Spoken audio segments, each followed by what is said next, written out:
So let's start with Mr. Coleman, argument with regard to not necessarily with regard to the counts and whether or not they're true or not. You may proceed.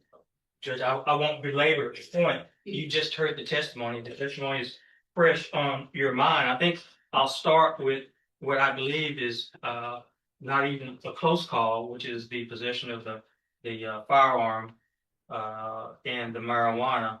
I think the evidence is clear on that, and it certainly rises beyond or more than a preponderance of the evidence based on the testimony and the video that supports the testimony, Judge. This is defendant violated condition one of his conditions of probation by violating the law, not only by possessing marijuana, and not only by possessing a firearm in furtherance of possessing that marijuana, but also just there was also evidence that he may have been also engaged in distribution of that. And I ask that you consider that as an aggravating factor for punishment purposes, Judge. With regard to the aggravated assault, Your Honor, likewise, I think you've seen the videos, you've seen the photos, you've heard the testimony. I think Robin Wright made a very good point that I didn't think of. Even if you are of the opinion or you believe that there was some failure, and I'm not conceding that, but if you believe there's some failure to yield the right of way, I would submit to you that an individual traveling 72 miles an hour, at most 52 hours at minimum, would make it difficult for someone to judge or recognize that that vehicle is coming at them that fast, Judge, in such a short time frame span. So I ask the court to consider that, Judge, in determining whether or not the defendant acted negligently or recklessly with regard to not only the aggravated assault, but also the manslaughter as well, Judge. And with that being said, I want to make sure I cover everything here.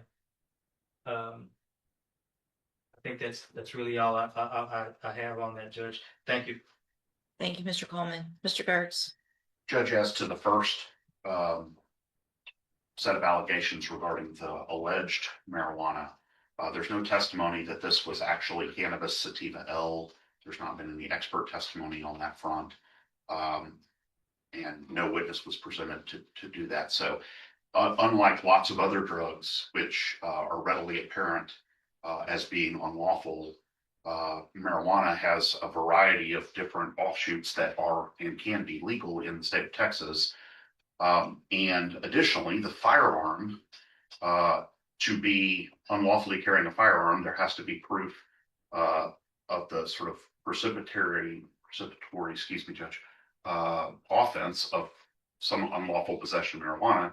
Here again, he is in possession of some kind of green leafy substance, and there was no testimony about what that substance ultimately was. And so absent that, additionally though, Judge, I would argue that the state did not prove the lawfulness of this stop in this case. The Detective Busby testified that his opinion was that this front windshield was too dark. He said he had a monitor, and there's actually a specific requirement that you have 25% light variance in these in the transportation code, and that 25% light variance applies if he has a tool. I specifically asked him, "You have a tool to measure that?" And he said, "Yes, he did," but he didn't present any evidence that that was actually employed here. And in fact, on the side windows, you can see that he immediately had the windows rolled down. He never checked them again, as far as I'm aware from the video.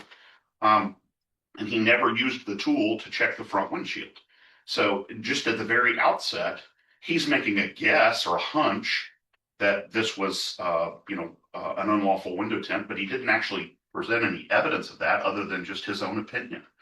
And so we object to the stop. We object, and we believe the court, even if the stop were reasonable at its inception, he made no effort to confirm the reasonableness by testing the windshield or the side windows. And then secondarily, again, as we pointed out to the court, there was no evidence of what the content of those bags actually was. Thus, there's no evidence to support him unlawfully carrying a handgun or marijuana. So put that sort of in bucket number one. In bucket number two, Judge, the state has alleged here the offense of manslaughter and the offense of aggravated assault. And I'll start with those two because they require proof by the state. Again, I know it's a lower level of proof at this stage, but they require proof by the state that Mr. Fletcher acted recklessly, that he was aware of but consciously disregarded the risk that this specific result would happen. And speeding obviously is unlawful. He was speeding, certainly, and that's a Class C misdemeanor. He was speeding.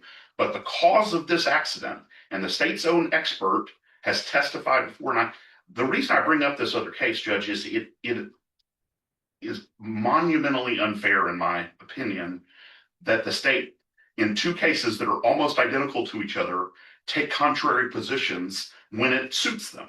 In other words, Mr. Coleman wasn't involved in that trial. I'm not attacking Mr. Coleman at all, but it's this district attorney's office has taken the position that, oh no, if you fail to yield the right of way, you're always the cause of the accident. And then in here, they're like, well, no, it's okay if you fail to yield the right of way because he was speeding. Well, you can't have it both ways. And it's exceptionally frustrating because what it appears happens is if someone dies, we figure out a way to make the rule fit for that case. And that appears to be what's happening here. The recklessness falls on the person who didn't die. And that's not how the law is supposed to work. A person is required under the law to yield the right of way, regardless. And I didn't go through the whole soliloquy with Mr. Wright that I did in the previous trial, but I tried to get him 100 different ways to agree with me that failing to yield the right of way was not the cause of an accident because the other person was going too fast. And Officer Wisby said the same thing. She has written lots and lots of tickets for failing to yield the right of way. And everybody always says, well, the other person was speeding. They still get a ticket because they're still the cause of the accident. Here, he was speeding. He was cited for going too fast, I believe. But the actual end result for recklessness purposes is he was not the cause of this accident. The vehicle failing to yield the right of way is the cause of the accident. Mr. Fletcher's speed certainly contributed to it. They wouldn't have been in the same spot at the same time. But as a practical matter, in terms of following the law, the Honda failed to yield the right of way. And that was their requirement, being at that stop sign. And so his recklessness is not the cause of this death in this case. And so for those purposes, and I would say the same thing is true for the negligent homicide as well. Again, you know the difference between the two. I don't need to go through the whole litany with you, but here again, we can have a jury trial about all of these issues and let a jury decide that. But for the purposes of this court's decision here today, there's certainly not evidence that he was recklessly causing the death. And that's what it would have to be. His recklessness needs to cause the death. And that's not what happened here. It's the failure to yield the right of way is what caused the death here. And that's unfortunate for the family and for everyone involved. It's a terrible tragedy for everyone involved. And I'm not trying to belittle that, but we have to be realistic. And the state has to, I would argue, take a consistent position about these cases. And they're not doing that here. And for that reason, we object and we ask the court to either find those things not true or hold them in abeyance and let us have a trial on these issues and let a jury decide with his presumption of innocence, let a jury decide these issues, Judge. Thank you.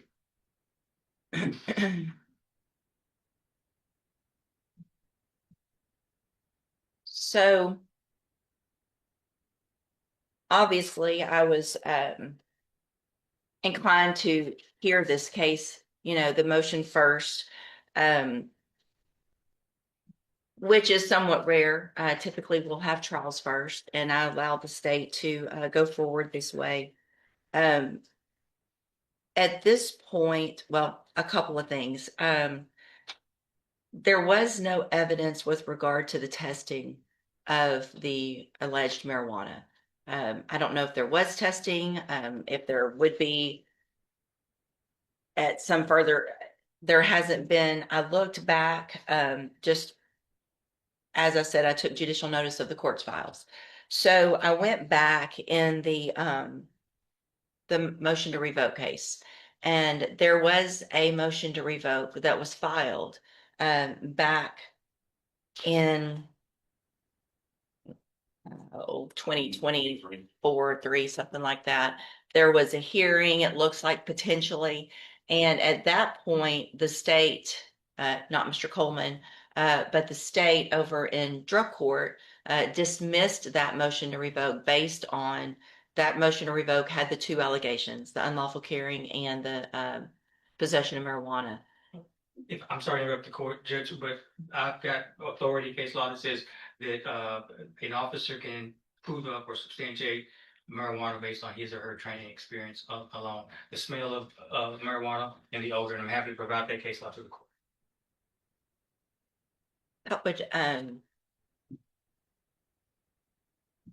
That would surprise me if that was, now I would love to see it because then I'll take a break to read it. But, you know, I mean, it's pretty specific now that there are different types and different levels, and some are legal and some are not legal. And as far as I know, there's nothing that can be trained by smell or look as to whether or not that marijuana is legal or illegal. If I may add, Judge, the defendant himself said it was. I understand, but as in any, look, here's the thing.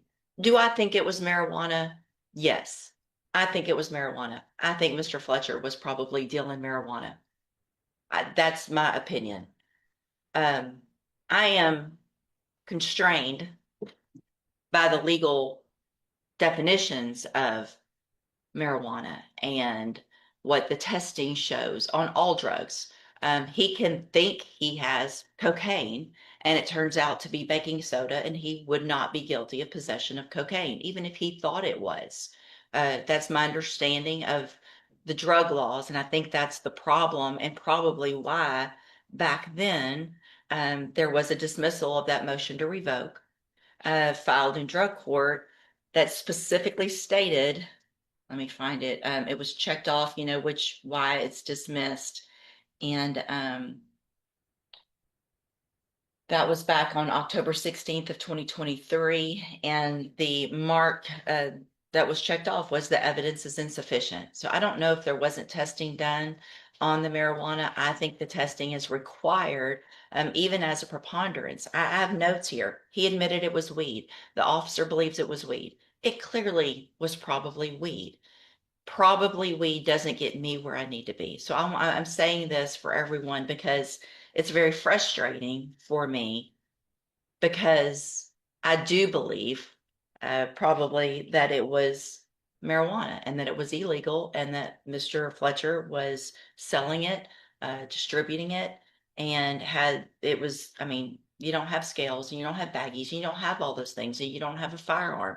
But for purposes of this hearing, I don't believe I can find that count true based on the evidence presented today. So unfortunately, I am going to find counts 4 and 5 not true based on that today. Now, with regard to counts 1, 2, and 3, obviously this is somewhat a, I don't know, I don't want to call it a battle of the experts or whatever.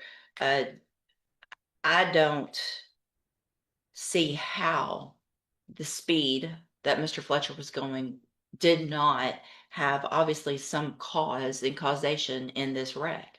Also, there was no testimony that said all the testimony that we heard today was that there was in fact a failure to yield, which is extremely unfortunate. And I think what I am inclined to do, and what I was probably already inclined to do before Mr. Gertz mentioned it, is hold off on making a finding in counts 1, 2, or 3. I think all of that probably needs more hashing out, more evidence than what a short hearing would give. Obviously, a jury or even me, if it were a full-on bench trial where it was beyond a reasonable doubt. I'm not inclined to make that decision based on a preponderance of the evidence because of the conflicting evidence and things like that. So what I intend to do, is I'm going to hold this motion in abeyance. Uh, we do not have a current trial setting, but I will get one very quickly. The case will be tried, a jury will determine, whether or not Mr. Fletcher did in fact commit the offense of manslaughter, the lesser offense of criminally negligent homicide, and or the aggravated assault with a deadly weapon. I think that's probably the better and more fair way to do it, for everyone. I don't want anybody to feel like they wasted their time today. But based on the evidence that I heard today, which I would not have known had we not had this hearing, kind of wouldn't have known how to go proceed. So I would say we know that now. I'm going to hold the matter in abeyance. I am not going to make a finding on counts 1, 2, or 3. I'm going to hold making any finding. And then we will see what happens with that trial. That's not to say either that after a trial, even if a jury finds Mr. Fletcher not guilty of those offenses, that with further information that I believe I could legally take into consideration at a trial, I could still find these matters true, some, all, or none of them, after that hearing, based on the evidence I've heard today and the additional evidence that I'll hear at trial. So the motion's not gone. There's still that possibility. But I think legally and in all fairness to everyone, that's the proper way to handle this matter. I will get with Ms. Holmes today. Again, we will get a trial date extremely quickly as we possibly can. I know everyone is suffering and needs some closure to this. I apologize that you're not getting closure today. You likely would not have anyway, because the cases, no matter what I would have done today, are still going to go to trial. So let's get that part taken care of, and then I will conclude the motion to revoke matter at the conclusion of the trials in the other cases. All right. All right. I do want to thank everybody for being here. I know this is extremely difficult, and sorry for what everyone's going through and for your losses and all of that. Mr. Coleman, did you have something else? Move to withdraw the exhibits, Your Honor, so that they maybe use the trial. Yes, sir. I will allow you to withdraw all of those exhibits. And again, we'll get a trial set as quickly as we possibly can. I'll look at some weeks, maybe even when we don't already have trials, so that it could be specially set if necessary. I know there'll be several witnesses. And so I'll let you guys know as soon as we have that set. I don't have any data stating that he stayed on the brakes all the way through the time of impact. I was not at the scene, so I'm bound by only what the data tells me. But if you extrapolate and you account for if he stayed on his brakes, what would the speed of impact?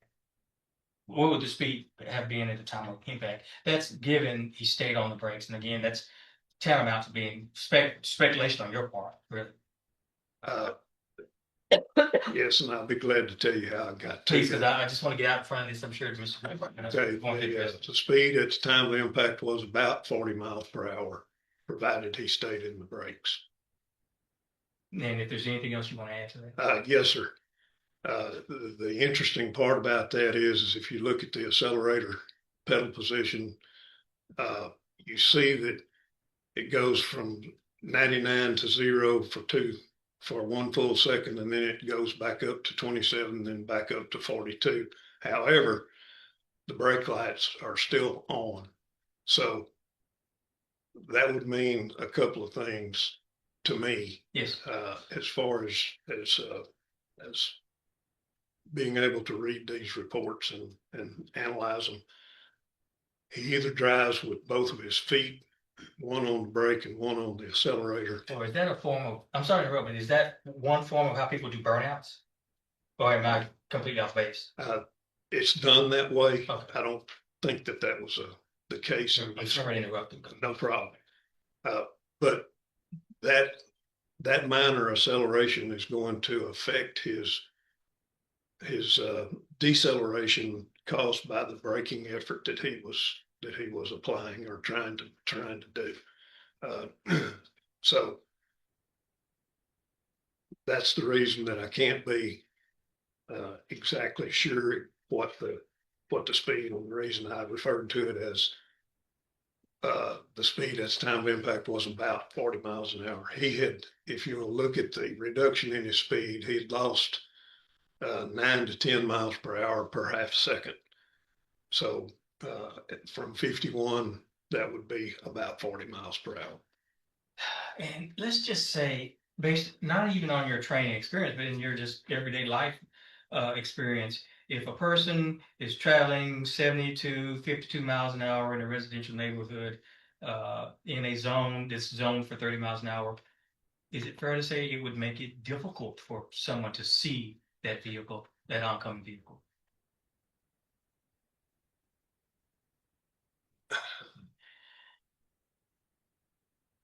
Seeing and judging the speed of that vehicle are two I think that's a better way to put it. different, Right. different Judging the speed. things. Yeah. It's very difficult to, it's very difficult for me to judge a speed accurately of a vehicle that's approaching. I have had a lot of training in that area, and I can usually say, oh, he's running pretty fast. But as far as knowing the neighborhood of how fast he's running would be just guesswork. That's a better way to put it. I should have asked it in that form about judging the speed as opposed to being difficult to see. Thank you, Mr. Wright. Again, thank you for being your past witness. Yes, sir. Thank you, Mr. Coleman. Mr. Kurtz? Hey, Mr. Wright, how are you? I'm fine. How are you, sir? Good to see you. So let's talk about the pre-crash data table that you have there. Yes, sir. I want to be clear for the court that unlike the accelerator position data, the brake switch is about whether or not the brakes are being touched at all, correct? Yes. It does not tell us. It does not quantify the braking effort. So the accelerator is quantified, the brake lights are not quantified. That would be correct. Yes, Okay, sir. so we can't tell how hard somebody's mashing down on the brakes, right? That's correct. But we can tell at least at some point how hard somebody might be mashing down on the accelerator. We can't. That's correct. The only way that we can tell how fast he is decelerating is to look at the speed reduction as in the speed. And that's an extrapolation that you make. Yes, it is an extrapolation. Okay. Here, let's be clear. You use the number 72 miles an hour at 2 seconds before impact. Is that correct? Yes, sir. That was the highest speed that was recorded. Okay. Now, at a full 2 seconds in advance of the impact, though, his foot comes completely off the accelerator, correct? That's correct. And then in second 1.5 seconds before, his foot is on the brake in some manner or form, but we can't tell how hard, correct? Yes, that's correct. And it remains on the brake 1 second out, half a second out, correct? Correct. Now you mentioned somebody maybe drives with both feet. Is it also possible, or would you make room for the possibility that maybe somebody's pressing with their foot on the brake because they weren't anticipating anybody pulling out in front of them, and they're just touching the gas while they're pressing hard on the brake because of the way their foot is? I would have to admit that my feet are not big enough to do that, but I know some people's are. Sure. And I mean, the that pedals would are be a not- possibility. The Yes. pedals are not far away from each other, right? They're not. And oftentimes in I mean, you know this, you've investigated thousands and thousands of crashes. Oftentimes when something sudden happens, your immediate reaction is not rational or logical, right? Sometimes it's not. And it may not be perfect either, right? That execution of that action is many times not perfect. All right. Now, so what we can extrapolate is that at the time of impact, the vehicle was doing this vehicle was doing 40 miles an hour. Is that right? Yes, about, Extrapolation, right? that's correct. I just want to make it clear that that was not a determination. He said if. Actually, I asked him if it was an extrapolation. Sorry. I think the court is clear on that one. And he never, after applying the brakes, sometime after the 2 second mark, there's no evidence here that he ever took his foot off the brake, is there? No, sir. The brake shows to be on for the remainder of the table here. And the speed continues to decelerate, correct? Decrease, yes. And at 2 seconds, the accelerator is fully off. Is that correct? That is correct. Okay, so a full 2 seconds before impact, the accelerator is fully off. Yes, it's showing 0%. Okay. Now, do you recall testifying in a case a while back that you and I dealt with over in the drug court involving a woman named Tanya Bowman? Do you remember that case? Yes, sir, I do. Okay.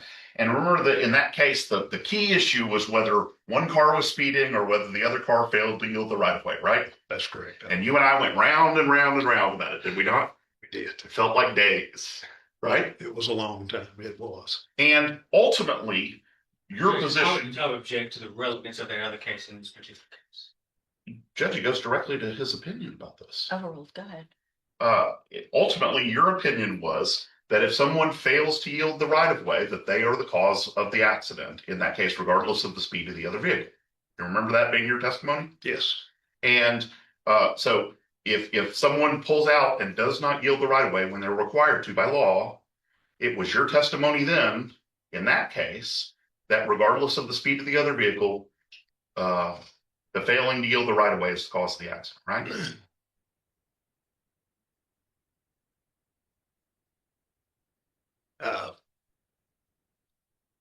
That would be correct, but I've got to qualify that answer just a little bit. We're dealing with two different speed limits, I think. Sure. I like to say I did not work the wreck. There's a lot of difference in being a little bit over the speed limit and being a lot of the speed limit. Sure. Well, just for a reminder, that car in that case was doing 73 miles an hour and a 55. I will renew my objection about drilling down on the facts of that other case for the purposes of this case. Judge, I allowed him to qualify his answer. He's testifying as an expert. I'm asked that he be heard as an expert in this space. The facts, I mean, unless the facts are exactly the same, I mean, it sounds like there's some similarities, but with that qualification, I think I understand where Mr. Wright's got. And I'm going to just clarify with this one additional fact for that qualification that I wasn't going to ask him, but now I'm asking him because he raised the qualification. Go ahead, one more question. Okay. So the vehicle in that case was that had the right of way was doing 73 and 55. Do you recall that? I do. And the vehicle, so that would be almost 20 miles an hour over the speed limit, correct? Yes, sir. In that situation. And the vehicle that failed to yield the right of way was the one that you felt like was the cause of the accident, correct? Judge Raquel. I have no further questions for Mr. Wright, Your Honor. May he be excused? Any objection? Hold on a second. This is where the case starts taking a serious turn. Remember, this isn't the actual criminal trial. It's a probation revocation hearing, which means the prosecution only needs to meet a lower burden of proof than, beyond a reasonable doubt. That one legal difference could completely change the outcome.